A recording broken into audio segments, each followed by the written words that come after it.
Hi everyone, my name is Dr. Asha Shipman. I am the Director of Hindu Life and Hindu Chaplain for Yale University. This is my son Naveen, and welcome to our kitchen. We are going to share a cooking lesson on how to make Kesari bath. Kesari bath originates in Karnataka, which is my father's home state. It is a very sweet, rich dessert. It uses ravi or sooji or semolina, and we are going to add cashews and raisins to it, and I hope you enjoy our video. Okay, Naveen, why don't you tell us what we'll need for this recipe? We'll need 2 tablespoons of ghee and also 1/4 cup of ghee, and then 10 cashews, some raisins, half a cup of Bombay, rava, or sooji, or fine/coarse semolina. You can say it either way. 1 cup of water, 3/4 cup of sugar, 2 tablespoons of saffron water, and 1/4 teaspoon of cardamom powder. Very good. Okay, so just a couple of things. The 3/4 cup sugar, you can add a half a cup or a cup more to taste if you want it very sweet. And the saffron water, the way that I made the saffron water was I took a pinch of saffron and a pinch of sugar, and I ground them together in a mortar and pestle. And then I added 2 tablespoons of hot water, and that's how you get saffron water. Okay, let's get started. Okay, Naveen, why don't you give us the first instruction? Heat 2 tablespoons of ghee and roast 10 cashews and a few raisins on low flame. Okay. So if you have a gas stove that's low flame. If you have a gas stove, what do you have it at? Well, I have it on medium just because I'm trying to get it started, but I'll probably lower it. Every stovetop is a bit temperamental, so you kind of have to know your stovetop. And in this case, I will start it on medium, and then I will turn it down. Okay. Okay, so now what we're going to do is I have 10 cashews that I have halved, and then I have a handful of raisins, because I really like cashews and raisins. So. Not a big mix, like, Not a lot. It's not thick at all. There's nothing thick about it. Nope. The challenge here is that we want to be able to roast the cashews and heat them up so that they don't get too fried. And these raisins, I'm going to push them to this side because this burner favors this side. I'm going to turn this up a little bit. And we want to make sure our raisins absorb the ghee and get really nice and plump. Plump raisins. Plump? Are you ready for the second step? What is the second step? Saute until the cashews turn golden brown, and then remove and set aside. Alright, so that's where we are. Are they golden brown yet? No, they look pretty white to me still. What do you think? Yeah, brown-ish. Okay, so now our cashews are turning brown. So we need to remove them and set them aside. You can start by removing the raisins. The raisins look wonderful, and the cashews. They look like chocolate raisins almost. Okay. When they're shiny. They're so Some plump. of them do. They look like the chocolate raisins we had. But they taste as good. Well, they will be good, I promise.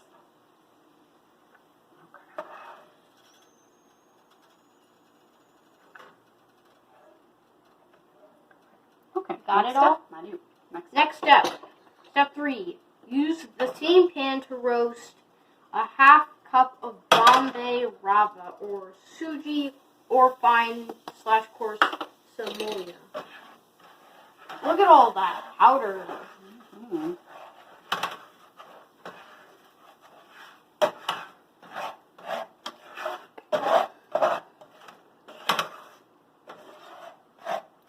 Okay, so what we've done is we have roasted the sooji or the fine or coarse semolina or rava. We've roasted it on low for 5 minutes, and now we are setting it aside, aka dumping it out of the pan. Putting it into a bowl so that we can have it ready for the next stage. It says to do it until it turns aromatic, and I found that 5 minutes was definitely enough time. So we'll have this. And we'll put this. The next step here is in a large pan, boil 1 cup of water. This is a pan. Yeah, and here is the large pan. Okay. We need the 1 cup of water. I'll take that back. Okay, go ahead and put it back on. Good. Okay. So this is going to boil. I'm going to turn this up. All right. And then what we're going to do is, once the water is boiled, we will set on low and add in half a cup of roasted Bombay rava or sooji or the semolina. That's right. Now the roasted sooji or Bombay rava or semolina has a really nice color. It's kind of a golden look to it. So the ghee has helped roast it. Alright, so this is going to boil. Now, once this gets boiling, we'll put in the... Yep, it's close. It's almost there. What will we will stir continuously till the rava or sooji or semolina absorbs water and no lumps are stored. After we put in the roasted rava or sooji or semolina. Is it boiled? It's close. Things are a little slower on a stovetop like this. If you have a gas stovetop, then things go faster. You can start to hear it boiling. Uh-huh.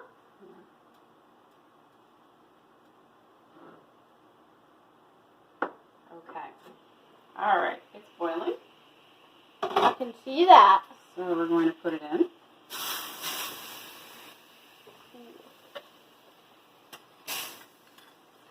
All right. Now it says something about stirring continuously. Yep. Stir continuously till the rava or sooji or semolina absorbs the water and no lumps are formed. So we gotta work on these lumps. So there are no lumps and it's all watery, I guess.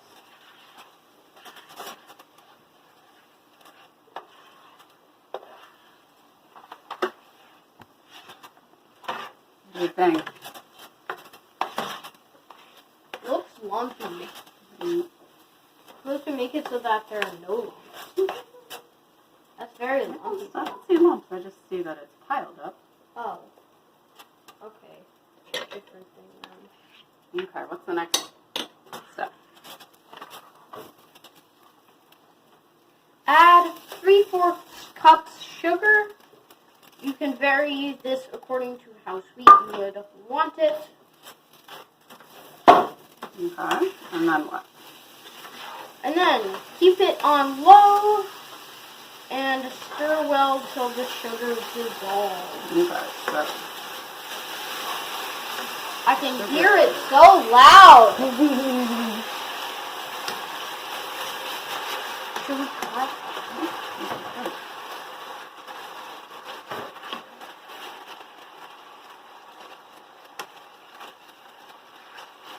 the sugar is making it get lumpy again.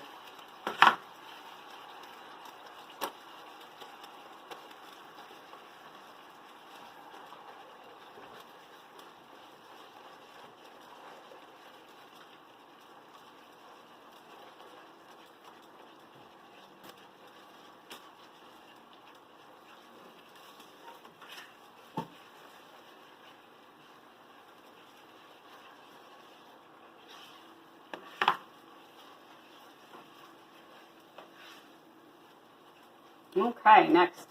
Next step is add 2 tablespoons of saffron water. Okay. How to make saffron water: take a tiny bit, or 2 to 3 threads of the saffron, and a tiny bit of sugar. Grind them together with a mortar and pestle, and put in 2 tablespoons of hot water and let it sit there for 15 minutes. That's how you make the saffron water. Very good. All right, what's the next step? The next step is adding 1/4 cup of ghee and stirring continuously. Okay. Oh, that's taken on a very nice gold color. It looks like you're stirring applesauce. Looks like applesauce. Ghee, right? No, what you're in the pan. Oh, It's yes. in the pan. Now you're adding more gold, the ghee. Looks like you're stirring hot applesauce. Everybody has their cultural reference, right? All right, what happens after the ghee? After the ghee has been put in, we make sure to make sure the mixture is combined well and no lumps. And there are no lumps.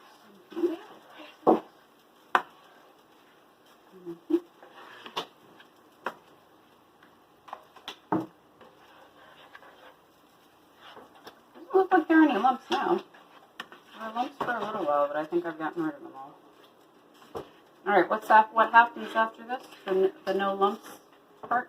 After Let's focus. making sure there are no lumps, we cover and simmer for 2 minutes or till the rava or sooji or semolina gets cooked.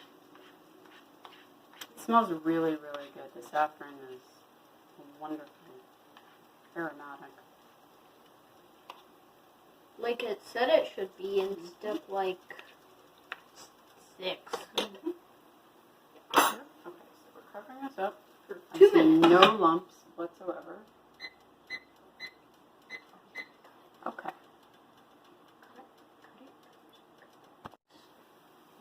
So, our next step is to add roasted cashews and raisins and 1/4 teaspoon of the cardamom powder. I'm going to do that first. Do the cardamom powder first. Yep.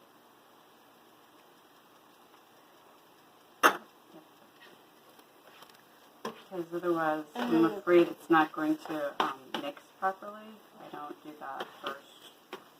Sometimes it's, when this is it's getting kind of stiff. Turn it down. And because it's getting stiffer, it will be harder to distribute the spice if I'm not careful. So, Now I've folded it in a lot. And now, thank you. Oops. Alright. now you need to mix well till the rava or sooji or semolina separates from the pan. Yeah, it's been separating pretty well, actually. I'm pleased. Turn that off. Okay. And then after that, you'll remove it and serve it. Alright. So I like this ratio of raisins and cashews to the rava. But if you prefer fewer raisins and cashews, then use fewer. It's really up to you. I tend to really like lots of fruits and nuts in my desserts. Okay, I'm going to set this up and put it in a pan to show what it looks like when it's served. Thank you, Naveen. Thank you, Sunil. And we'll get a picture in a minute. Okay, everyone, this is what the finished product looks like in its serving dish. You can see this is a teaspoon, so it's not a tremendous amount that we made, but we're in a period of time where small batches are actually preferred. So I would say that's a good amount. If you have anywhere between 2 and 4 people, this could serve easily 2 to 4 people. You might want to try this for Thanksgiving, actually, if you don't make it during Diwali. It's got a lovely, almost custardy or hot cereal kind of texture to it, especially lovely in the winter months. So I hope you enjoyed this video, and I want to really encourage you to make this dish. Again, it's very, very easy and very, very quick. And the other thing that I want to say is that this recipe is very slightly modified. It comes from Heber's Kitchen, and I will have a link associated with the recipe. All right, everyone, take good care. Bye-bye now.